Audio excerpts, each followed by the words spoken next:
अस्सलाम वालेकुम। आज शिफा में बात होगी मैल न्यूट्रिशन इन चिल्ड्रन यानी बच्चों में ग़िज़ाइयत की कमी पर। इस पर बात करेंगी पीडियाट्रिक गैस्ट्रोएंटरोलॉजिस्ट डॉक्टर राज़िया और न्यूट्रिशनिस्ट डॉक्टर ज़ैनब।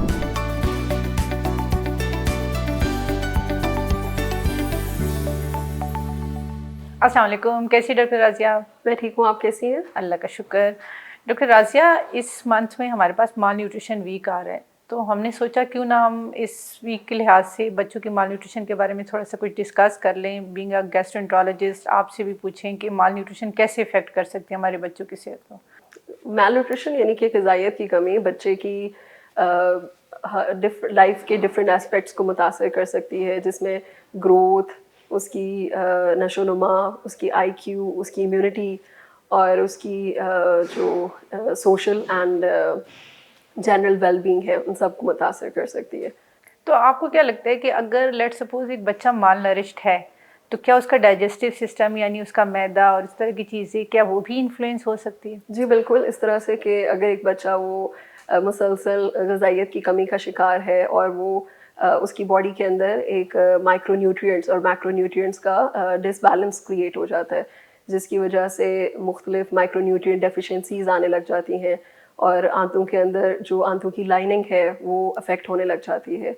आंतों की लाइनिंग अफेक्ट होने की वजह से क़ुव्वत मुदाफ़ियत मुतासर हो सकती है, अंदर का जो माइक्रोबायोटा का निज़ाम है वो बेसिकली अफेक्ट हो सकता है, जिसकी वजह से बच्चा जो है जो इंटेस्टाइन्स हैं वो बेसिकली वीक हो जाते हैं, रिकरेंट इन्फेक्शंस हो सकते हैं। अच्छा डॉक्टर आसिया, आजकल हमने देखा है कि डायरिया के इश्यूज तो बहुत कॉमन थे कि हाइजीन और ये चीज़ें इफेक्ट होती है, लेकिन अब हमने देखा है कॉन्स्टिपेशन भी बहुत कॉमन रहने लगी। तो इसके क्या रीजंस हो सकते हैं बच्चों में आजकल इतने ज़्यादा कॉन्स्टिपेशन के केसेस आने के? जी, कॉन्स्टिपेशन के मुख्तलिफ रीजंस हो सकते हैं, मसलन habit wise, toilet training wise, जो साथ में डाइट के इश्यूज हो सकते हैं। लाइक अगर एक बच्चा टाइम पे खाना नहीं खाता, पूरे मील्स नहीं लेता, या उसके मील एक बैलेंस डाइट इंक्लूड नहीं कर रहा, for example he is not taking enough fibre और साथ में प्रोटीन्स का इंटेक नहीं है, पिकी ईटर है, जंक फूड ज़्यादा लेता है, या जस्ट कार्ब्स की तरफ उसकी टेंडेंसी है, तो he will have a strong tendency कि उसको कॉन्स्टिपेशन हो जाती है।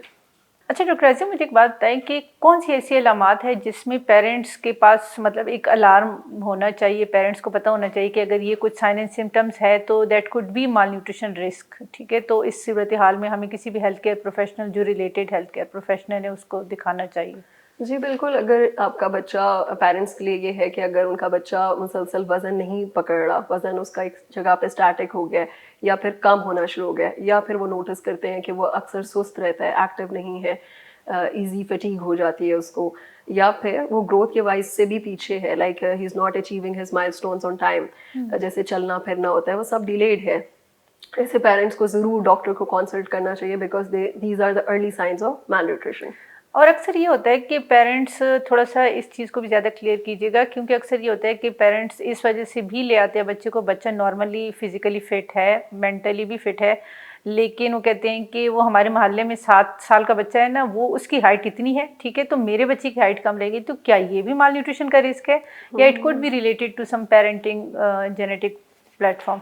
अच्छा, उसमें दोनों चीज़ें हो सकती हैं। इट्स गुड कि पेरेंट्स विजिट कर लेते हैं कंसर्न से आके, एंड देन एक फॉर्मल असेसमेंट हो जाती है, एंड व्हेन अगर एक एज अप्रोप्रिएट सेंटाइल्स पे हम प्लॉट करते हैं एंड उसकी बेसिस पे हम डिसाइड कर लें कि the child is eight 50th और 25th सेंटाइल से अबव है, तो it does not count in malnutrition. So comparison बिल्कुल भी नहीं होना चाहिए दो बच्चों के बीच में, क्योंकि हर बच्चे की ग्रोथ डेफिनेटली डिफरेंट होती है, हर बच्चा दूसरे बच्चे से डिफरेंट हो सकता है, इवन सेम पेरेंट्स के बच्चे डिफरेंट हो सकते हैं। अच्छा एक बात बताएं कि अगर बच्चा माल नरिश्ड है तो क्या उसकी लेटर ऑन मतलब फ्यूचर उसकी ग्रोथ डेवलपमेंट, इनकी ओवरऑल परफॉर्मेंस और इवन फ्यूचर में लाइक लेट सपोज एक 5 साल का बच्चा या लेस देन 5 ईयर्स का बच्चा माल न्यूट्रिशन से, सिवियर माल न्यूट्रिशन से गो थ्रू होता है, तो क्या उसके लेटर फ्यूचर आउटकम्स पे भी उसको ये असर पड़ सकता है? हाँ जी बिल्कुल, कुछ साइंस हमने अभी डिस्कस कर लिए जो कि एक्यूट मैल न्यूट्रिशन से रिलेटेड हुए, but then another terminology is chronic malnutrition. जो क्रॉनिक मैल न्यूट्रिशन है उसमें बेसिकली आपके पास हाइट इफेक्ट होने लग जाती है, जैसे कि स्टंटिंग है बेसिकली, जिसमें बच्चे की जो लॉन्ग टर्म हाइट है, टारगेट हाइट है, वो अचीव नहीं कर पाते।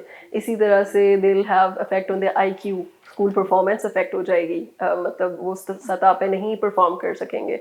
देन अगेन न्यूट्रिशनल डेफिशिएंसीज की वजह से वो बार बार बीमार हो सकते हैं, ठीक है, जिंक की डेफिशिएंसी से, विटामिन ए की डेफिशिएंसी से वो स्कूल एब्सेंटिज्म हो सकता है। सो लॉन्ग टर्म में these children do have significant impact on their lives. तो क्या ऐसा भी हो सकता है कि अगर एक बच्चा हमारे पास मालनरिश्ड है, ठीक है, तो फ्यूचर में उनमें मल्टीपल क्रॉनिक कोमॉर्बिड्स जैसे डायबिटीज़, हाइपरटेंशन या मल्टीपल इश्यूज, कार्डिक इश्यूज, इनका रिस्क बढ़ जाता है? जी बिल्कुल। अच्छा, ये बहुत अच्छा पॉइंट आपने रेज कर दिया कि मैल न्यूट्रिशन की दो एस्पेक्ट्स हैं। एक हम लोग बड़ी कॉमनली सुनते हैं कि that the child is not eating, that is under nutrition. But another aspect of malnutrition is obesity, that is overeating. ठीक है, अगर एक बच्चा है बहुत ज़्यादा ओवर ईट करता है, they are overweight and obesity की तरफ जा रहे हैं, तो they suffer for metabolic syndromes. और जब मेटाबॉलिक सिंड्रोम्स होंगे तो they can develop hypertension and cardiovascular diseases long term में। So me being paediatric gastroenterologist, मेरे पास काफ़ी लोग इस कंसर्न से आते हैं कि बच्चे की जो है malnutrition एस्टैब्लिश्ड हो जाती है। So sometimes we have to refer towards you. तो आप लोगों का आगे से क्या मैनेजमेंट प्लान्स होते हैं उनके? डॉक्टर राजिया, अक्सर ये होता है कि जैसे आपने कहा कि माल न्यूट्रिशन का होता है, तो सबसे पहले तो हमने ये रीज़न देखना है कि what is the aetiology behind malnutrition. क्योंकि हमेशा जो है कभी ये नहीं होता कि डायरिया या कॉन्स्टिपेशन या कोई कोमॉर्बिड होती है तो उसकी वजह से। बाज़ औक़ात ये होता है कि पेरेंट्स की अनअवेयरनेस जो होती है, पेशेंट के पेरेंट्स के पास अवेयरनेस ना होना। जैसे मैं इसकी एक सिंपल मिसाल दूँ कि पिछले दिनों एक पेशेंट आया मिल्क एनीमिया के साथ, तो बेसिकली पेरेंट्स की अनअवेयरनेस की वजह से था। पेरेंट्स को जो है, आपको पता है कि हमारी मेनली वीनिंग जो है वो मिल्क बेस है। हम अपने बच्चों को क्या वीनिंग में देते हैं? खीर, कस्टर्ड, दलिया, साबूदाना, मतलब मेनली मिल्क बेस है। तो वो जो मिल्क बेस एक्सेसिव मिल्क हम दे रहे हैं तो वो कैल्शियम जो है वो आयरन को रिप्लेस कर लेते हैं। तो इसकी वजह से ये होता है कि बाज़ औक़ात ये नहीं होता कि हमारे पास फूड नहीं है या हमारा बच्चा बीमार है जिसकी वजह से माल न्यूट्रिशन है, तो बाज़ ये औक़ात ये होता है कि अनअवेयरनेस की वजह से भी हो जाता है। तो सबसे पहले जो माल न्यूट्रिशन पेशेंट को हम देखते हैं, वो सबसे पहले तो हम एटियोलॉजी देखते हैं कि रीज़न क्या है। क्या वो किसी डिजीज़ के साथ लिंक माल न्यूट्रिशन है या अनअवेयरनेस की वजह से? तो फिर उसके अकॉर्डिंगली हम स्टेप लेते हैं। बीइंग अ न्यूट्रिशनिस्ट, आप प्रोबायोटिक्स के हिसाब से या प्रीबायोटिक्स के हिसाब से पेशेंट्स को क्या गाइड करती हैं? हमारे पास अक्सर पेशेंट आते हैं जो प्रोलॉन्ग एंटीबायोटिक्स की, या फिर इवन हमारे पास बहुत सारे बच्चे ऐसे भी आते हैं जिनकी फूड इनटेक ऐसी होती है जो आपकी गट फ्लोरा में, मैं हमेशा पेशेंट को ये कहती हूँ कि हमारी डाइजेस्टिव सिस्टम में छोटे छोटे बैक्टीरिया बैठे हुए हैं जो हमारे फूड को बेहतर तौर पे डाइजेस्ट कर सकते हैं। तो जो हमारे मल्टीपल जंक फूड्स है, एक्सेसिव कार्ब फूड्स है, या कुछ मेडिकेशंस ऐसी है जो आपके डाइजेस्टिव सिस्टम्स को इफेक्ट करती है, तो डेफिनेटली अगर हम मेडिकेशन के हिसाब से देखें तो उनको प्रीबायोटिक, प्रोबायोटिक की हम सप्लीमेंट्स भी दे सकते हैं। लेकिन सिंपल अगर हम डाइट में देखें तो हमारे डाइट में बिल्कुल आइडियली हम योगर्ट और सैलेड्स, इस तरह की कम्बिनेशंस, या अच्छे फाइबर की कम्बिनेशन, फ्रूट्स एंड वेजिटेबल्स की कंजम्पशन। बच्चे अक्सर ऐसे होते हैं उनको अच्छा नहीं लगता सैलेड को। अगर मैं पेशेंट को कहती हूँ ना कि आप बच्चों को सैलेड दें, तो पेरेंट्स कहते हैं हमारे बच्चों को सैलेड पसंद नहीं है। अब बच्चों को सैलेड की फॉर्म में ना दें, what ever they like. Let suppose जैसे बच्चे को पास्ता पसंद है, बच्चे को कोई भी ऐसा फेवरेट उनका मतलब फूड है जो जिस तरह वो पसंद है, तो मैं हमेशा पेरेंट्स को ये कहती हूँ कि आप बच्चे को दें वो जो आप देना चाहते हैं, बट द वे बच्चा चाहता है। ठीक है, बच्चा अगर लेट सपोज बर्गर खाना चाहते हैं तो आप बर्गर उसको दे सकते हैं, लेकिन किस फॉर्म में आप दे सकते हैं ये आपको अवेयरनेस होनी चाहिए। जो मैल न्यूट्रिशन से डिफरेंट माइक्रोन्यूट्रिएंट और मैक्रोन्यूट्रिएंट डेफिशिएंसीज क्या क्या आपने देखी हैं कॉमन? डॉक्टर राजिया, देखें, माल न्यूट्रिशन जैसे आपने बात की कि डेफिनेटली इंपॉर्टेंट तो है हमारे बच्चे की ग्रोथ डेवलपमेंट में, उनकी मेंटल और फिजिकल हेल्थ में, लेकिन कुछ माइक्रोन्यूट्रिएंट्स ऐसी हैं कि अक्सर हमें लगता है कि बज़ाहिर हमें बच्चा फिजिकली फिट नज़र आता है, ठीक है, लेकिन उसमें कुछ बिहाइंड द सीन, जैसे हम जिसको हम हिडन हंगर या छुपी हुई भूख कहते हैं, ठीक है, मल्टीपल हमारे पास माइक्रोन्यूट्रिएंट। और अगर बच्चों के एस्पेक्ट से हम देखें तो ज़्यादा इंपॉर्टेंट हमारे पास विटामिन डी हो गया, आयरन हो गया, कैल्शियम हो गया, जिंक हो गया, ठीक है। तो ये वो डेफिशिएंसीज है जो बहुत ज़्यादा बच्चों में कॉमन है, और ये सिर्फ बच्चों की फिजिकल डेवलपमेंट नहीं, उनकी मेंटल डेवलपमेंट को ज़्यादा इन्फ्लुएंस करती है। जैसे अगर हम अपनी B12 डेफिशिएंसीज की बात करें, या हम विटामिन डी की बात करें, या इवन आयरन की भी बात करें, तो ये वो डेफिशिएंट बच्चे जो होते हैं उनकी अगर आप स्कूल परफॉर्मेंस भी देखें, उनकी IQ लेवल्स भी देखें, वो भी इफेक्ट होते हैं। और इसके अलावा इनको जो छोटी मोटी इन्फेक्शन जैसे फ्लू हो गया, इन्फ्लुएंजा, इस तरह की छोटी मोटी चेस्ट इन्फेक्शन हो गई, तो बच्चा बार बार बीमार होता है। वो बच्चा जल्दी, जैसे आम सर्दियों का जैसी मौसम आ रहा है, नॉर्मल हेल्दी बच्चा जो है वो शायद नमोनिया जल्दी कैच ना करे, लेकिन वो जो इम्यून डेफिशिएंट बच्चा होता है जिसमें स्पेशली माइक्रोन्यूट्रिएंट डेफिशिएंसीज होती है, तो वो बच्चा जो है जल्दी बीमार हो जाएगा। और डेफिनेटली एक तो प्रीवियसली न्यूट्रिशनल रिस्क पे है, जब वो ये इस डिजीज़ से गुजरेगा तो इस डिजीज़ की वजह से वो मज़ीद जो है वो इस वर्सन हो जाएगा। मल्टीपल हमारे पास ऐसी केसेस स्पेशली आईपीडी में एडमिटेड एरिया में आते हैं कि प्रीवियसली पेशेंट जो है वो माल नरिश था, जिसकी वजह से वो जल्दी बीमार, फ्रीक्वेंट हॉस्पिटलाइजेशन की हिस्ट्री उनकी आ रही होती है। बिल्कुल सही। आपके ख्याल में हम बच्चों में हेल्दी ईटिंग हैबिट्स कैसे डाल सकते हैं? डॉक्टर अजय, सबसे पहली बात तो ये कि पेरेंट्स के अपने हेल्दी हैबिट्स होने चाहिए, ठीक है। अक्सर ये होता है कि हम खुद एक चीज़ खा रहे होते हैं, ठीक है, लेकिन बच्चों को हम मना कर रहे होते हैं, तो वो ज़्यादा जो है वर्सन चीज़ होती है।